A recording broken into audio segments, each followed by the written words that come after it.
ফুটন্ত গরম পানিতে মুড়ি দিয়ে দেখুন, এত মজার একটা রেসিপি হবে যে আপনি কল্পনাও করতে পারবেন না।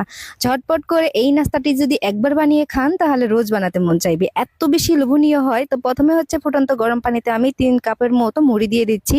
অনেক সময় কিন্তু মুড়ি তেনায় যায়, মানে হচ্ছে খাওয়া যায় না, তো সেই মুড়ি দিয়েও কিন্তু এটা করতে পারবেন, খেতে কিন্তু দারুণ হয়ে থাকে।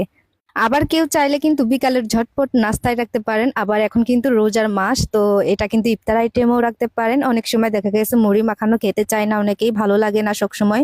তো এইভাবে করে যদি এটা করেন খেতে কিন্তু দারুণ হয়। তো এটা কিন্তু 2 থেকে 3 মিনিটের মতো সিদ্ধ করে নিলেই হবে, এর বেশি সময় লাগবে না।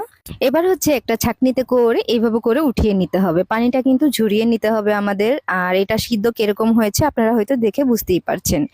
একটা কড়াইতে আমি তেল দিয়ে দিব, তারপর দিয়ে দিচ্ছি একটা ডিম।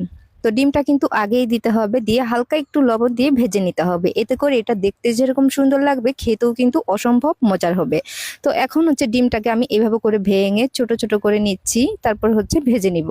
তো খুব বেশি ভাজতে হবে না, এটা হালকা একটু ভেজে নিলেই হবে, সাদা সাদা কালার থাকবে। এই তো এরকম হয়ে গেছে, এখন হচ্ছে আমি নামিয়ে নিচ্ছি। তো এটা নামিয়ে আমি একটা বাটিতে এক সাইডে রেখে দেব। এখন হচ্ছে একটু পরিমাণ মতো তেল দিয়ে দেব, দিয়ে দিচ্ছি এখানে পেঁয়াজ কুচি আর দিয়ে দেবো কাঁচা মরিচ কুচি। ঝালটা আপনারা কমিয়ে বাড়িয়ে দিতে পারেন যার যার পছন্দ অনুযায়ী। আর একটা টমেটো কুচি দিয়ে দেব। এতে করে কিন্তু খেতে আরো বেশি ভালো লাগবে, কারণ টমেটো হচ্ছে সবটা খাবারের স্বাদ বাড়িয়ে দেয়। দিয়ে দিব এখানে স্বাদ মতো লবণ, দিয়ে দিচ্ছি সামান্য পরিমাণে হলুদের গুঁড়া। দিয়ে এখন হচ্ছে হালকা করে এটাকে ভেজে নিতে হবে। তো ভাজা হয়ে গেলে এখানে দিয়ে দিতে হবে মুড়িগুলা। তো মুড়ি দিয়ে আমি আবারও এটাকে একটু হালকা করে নেড়ে চেড়ে নেব। আর দিয়ে দিচ্ছি এখানে ডিম। তো ডিমটা কিন্তু দেখতে একেবারে সাদা সাদা হয়েছে। তো এইভাবে করে ডিমটা কিন্তু দিবেন, তাহলে দেখতে সুন্দর লাগবে, খেতেও কিন্তু ভালো লাগে আমার কাছে। তো এবার হচ্ছে আমি ভেজে নেব। আর এখানে কিন্তু আরো একটা জিনিস দিতে হবে, ওইটা দিলে কিন্তু টেস্টটা আরো বেশি মজার হয়ে থাকে।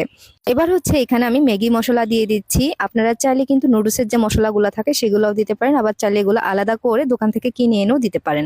তো এগুলো একটা করে প্যাকেট 5 টাকা করে থাকে। তো এটা দিলে অনেক অনেক বেশি মজা হয়, মানে একটু খেলে আর একটু খেতে ইচ্ছা করে, এত বেশি মজার হয়ে থাকে।